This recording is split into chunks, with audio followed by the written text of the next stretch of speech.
y la presión y la gravedad, que son los generadores de fuerzas. F igual a R².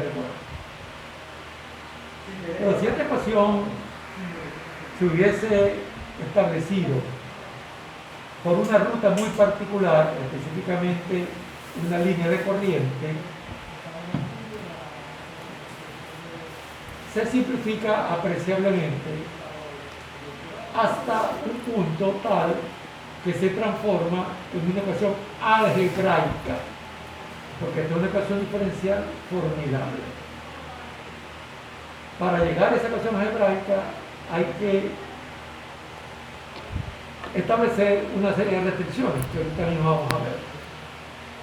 El paso intermedio es esta ecuación que sigue siendo diferencial. Es la proyección de la que acabo de mencionar, que es la ecuación de Euler, a lo largo de una línea de corriente. Por eso algunos autores, profesores, la llaman la ecuación de Euler. Pero esta ecuación todavía no es fácil de resolver. Entonces se sigue simplificando. Cuando finalmente se tienen todas estas restricciones, y las reviso a lo largo de una línea de corriente, de un sistema de referencia inercial, sin trabajo, sin esfuerzos constantes, sin viscosidad, incompresible y además permanente, francamente más sencilla no puede ser.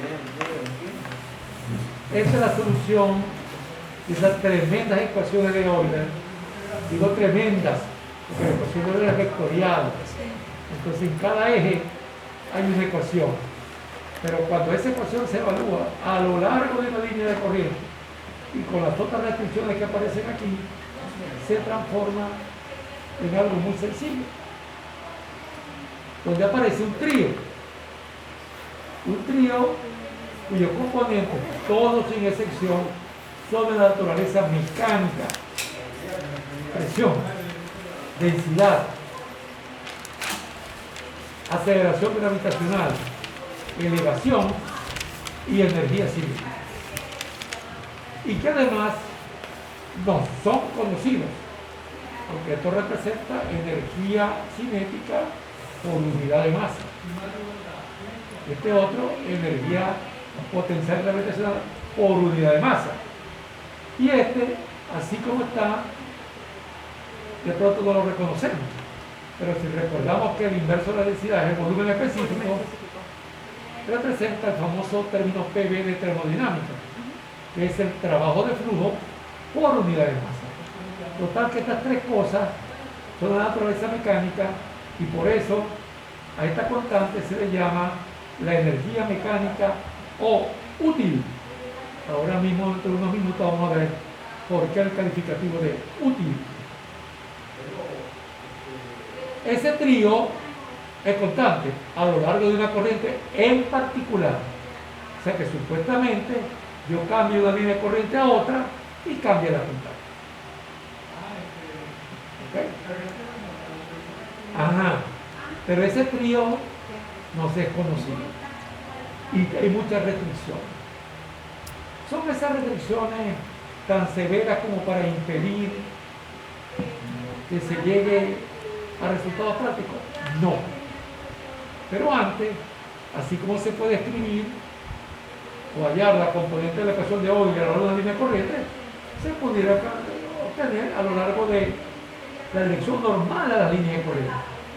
De tal manera que a lo largo de la línea de corriente se puede interpretar como un eje ordenado, que no es recto, y normal a la línea de corriente el otro eje, que fueron 90 grados con la línea de corriente. Allí no se obtiene una ecuación algebraica, sino que se simplifica al introducir las mismas restricciones, pero sigue quedando una ecuación diferencial. Pero es muy práctica, porque nos dice: mire, usted tenía razón cuando dijo que si las líneas de corriente eran rectas y paralelas en un conducto, usted podía tomar, hacer un agujero en la pared del conducto y desde ese punto ir transversalmente, normalmente a la línea de corriente, a lo largo de toda la línea, toda el área transversal, y seguir usando la ecuación básica de la hidrostática. ¿Por qué? Porque si son líneas de corriente rectas y paralelas, por ser recta, R es cero. Y si son paralelas, quiere decir que la normal a una también lo es a todas otras. Entonces, esta ecuación lo que dice, si ese es el caso, la presión normal a la línea de corriente varía solamente de acuerdo a la gravedad. Esa es la ecuación básica de la hidrostática. Eso es muy útil para las mediciones y se usa ese hallazgo, a pesar de que esto es para flujo no viscoso. La experiencia muestra que los efectos de viscosidad no cambian esto que acabo de concluir. Otro ejemplo de cuán útil poner la ecuación de Bernoulli y que también tiene que ver con mediciones lo da el tubo Pitot, un dispositivo conformado por dos tubos concéntricos. El tubo interior se alinea con la dirección del flujo. En la entrada de ese tubo se obtiene un punto de estancamiento, un punto donde la velocidad es cero. Porque si aquí la velocidad no fuera cero, por continuidad que adentro tampoco sería cero. Entonces ese no es ningún tubo para medir presión, ese es un conducto. Si además se contrasta esta presión con la presión normal y corriente, entonces este dispositivo, midiendo la diferencia de presiones en estos dos agujeros, me permite medir la velocidad donde pongamos la nariz o boca del tubo. Eso, aunque es un artefacto más usado en el mundo académico que en el mundo industrial, nos dice que la energía cinética, cuando se frena el fluido y se lleva hasta el reposo absoluto, es una energía que no se pierde. Es una energía que lo que hace es que de alguna forma se ha transformado en presión.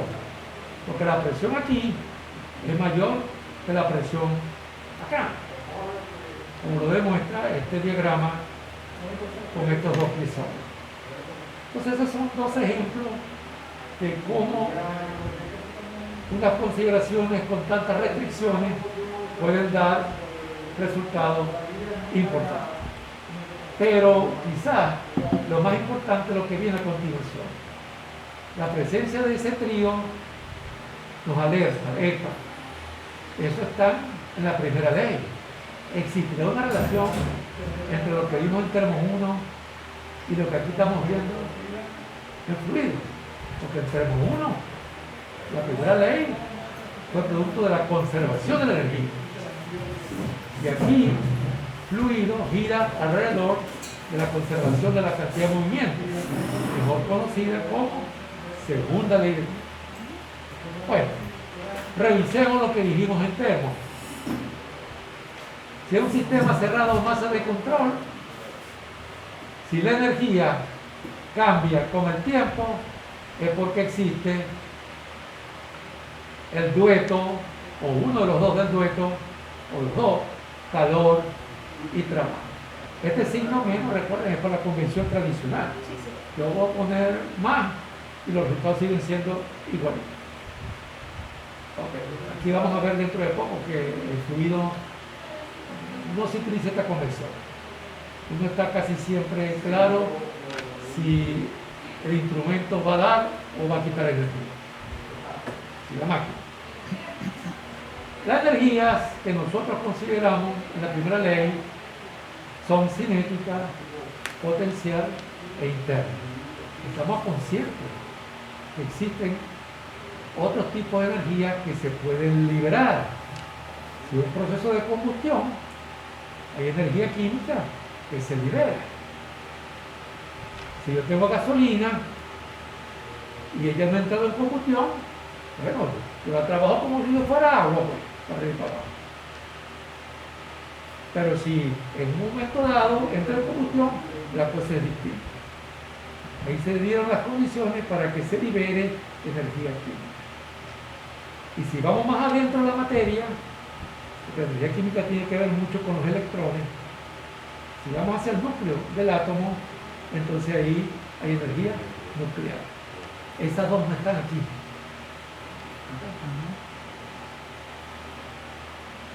Yo puedo identificar una masa de un flujo, y si yo sigo esa masa para arriba y para abajo, que aquí sería lo contenido dentro de la línea llena, esto se compara. Pero al mismo tiempo, en el instante de interés, yo puedo identificar o definir un volumen de control, que sea el volumen ocupado por la masa en ese instante.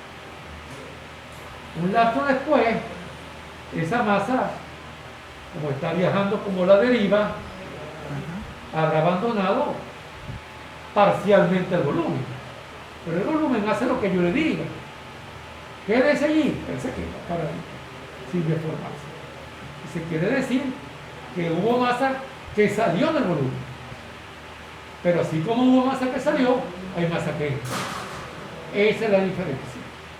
Eso hace que esta ecuación no sea verdad para el volumen, más si es verdad para la masa.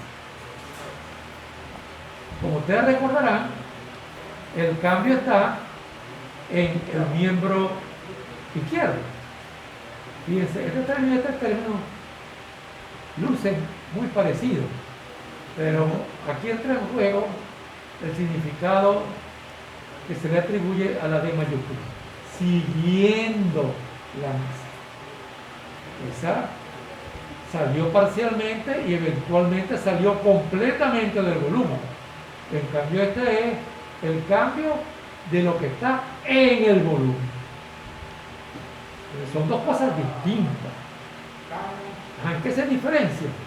En que de este volumen salió parte de esta masa y por ende entró masa nueva.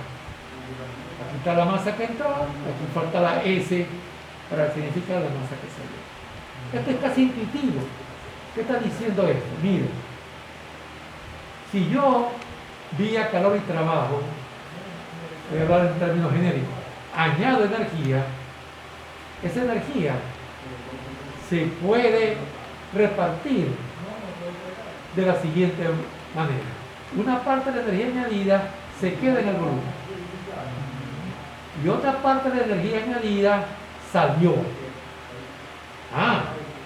Pero si ha salido energía y al volumen sí puede entrar masa, quiere decir que también tengo, además de vía calor y trabajo, tengo posiblemente entrada de energía vía masa. Fíjense, para un sistema cerrado, la única manera que haya entrada y o salida de energía es vía calor y trabajo. Pero para un volumen de control, además de esas dos vías, está la tercera, que es lo que la masa pone cuando entra al volumen y lo que la masa se lleva cuando abandona el volumen. Como pueden ver, esto es algo casi intuitivo, que a mí me gusta decir, miren, eso es como una cuenta corriente, donde en vez de haber dinero, lo que hay es energía. ¿Verdad? Entonces el saldo durante el mes puede aumentar, disminuir, pero puede ser igual. Hay una serie de formas para que entre dinero en una cuenta. Y hay una serie de formas, casi siempre más que las de entrada, para sacar. ¿Okay? Entonces, todo principio de conservación funciona de esa manera. Acá esta energía sigue siendo esta misma. Y esta energía en minúscula es esta misma expresada por unidad de masa. Fíjense cómo aquí está multiplicada por ejemplo. En termo introdujeron la entalpía, que es energía interna minúscula más PV. ¿Okay? Y PV, vimos en termo, que es trabajo. Un trabajo que siempre está presente cuando hay entrada o salida. Ese es un trabajo de desplazamiento. Es decir, Cuando la materia está abandonando el volumen de control, la materia que está saliendo está empujando lo que está afuera para abrir espacio y salir. Empujándola, ese trabajo de desplazamiento o de control. Pero la materia que está fuera del volumen de control y está entrando, está empujando lo que está dentro. Es decir, que está haciendo el trabajo. Y se ve claramente que ese término PV efectivamente es un trabajo de desplazamiento. Al hacer eso, entonces dejamos de trabajar con energía interna U y comenzamos a trabajar con entalpía. La entalpía es energía, pero una parte de ella es energía en tránsito, porque el trabajo es una transferencia de energía. Y el resto, que es muy minúscula, es energía que está contenida. ¿Okay? Bueno, cuando nosotros la escribimos así, tenemos que estar claros que ya el trabajo de flujo desapareció explícitamente en la ecuación, está aquí. O sea que puedo considerar aquí en W punto todos los otros tipos de trabajo. Verbigracia, el trabajo de él. Que para ingeniería mecánica posiblemente sea mucho más importante en términos numéricos que el trabajo de desplazamiento, que en términos conceptuales es el más importante. Ok, nada nuevo. Esto es un repaso de términos. ¿Qué vamos a hacer ahora? Vamos a imponer todas las restricciones de Bernoulli. Y aquí hay una restricción que uno ni se molesta en mencionar, que es que la ecuación escrita así realmente es aplicable desde un sistema de referencia inercial. Pero las importantes son, si el flujo es permanente, desaparece esto. Aquí está. Perfecto. Recordemos que cuando decimos aquí salida y entrada, no estamos sugiriendo que solamente hay una entrada y solamente hay una salida. Quitamos el símbolo de sumatoria, pero pueden haber varias entradas, puede haber varias salidas. Pero nosotros estamos interesados en flujo permanente con una entrada y una salida. ¿Por qué? Eso es lo más cerquita que voy a llegar yo a lo largo de una línea de corriente.